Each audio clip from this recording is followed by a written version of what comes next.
বিসমিল্লাহির রহমানির রহিম। এটা এক জাতের বাদাম। এইটা খুলতে সহজ হবে। এই ভিতরে এইভাবে সাজানো থাকে দানাগুলো। গ্রামের লোকজন, বেশিরভাগ লোকজনই চেনে। যারা শহরে বাস করে তারা কম দেখছেন, বিশেষ করে যাদের জন্ম শহরে তারা এগুলো দেখেননি। এই দানা এরকমভাবে থাকে, এটা কাটতে হবে। কেটে এই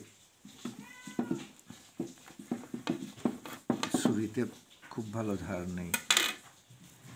এই যে ভিতরের যে সাদা অংশ, এটা খাওয়া যায়।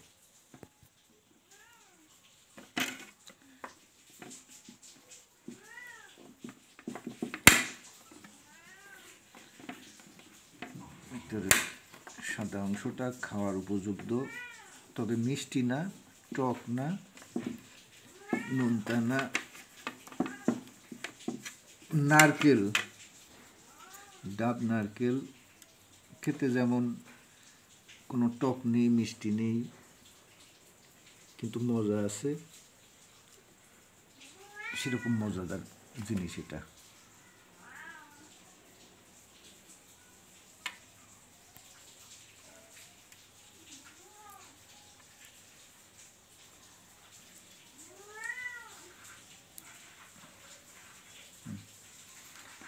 এই সাদা অংশটা খাওয়ার উপযুক্ত। এক জাতের বাদাম। বাদাম যেমন টক, অন্য অন্য বাদামগুলো যেমন টক মিষ্টি স্বাদের হয় না, ওগুলো যেমন স্বাদের, এটা তার কাছাকাছি স্বাদের।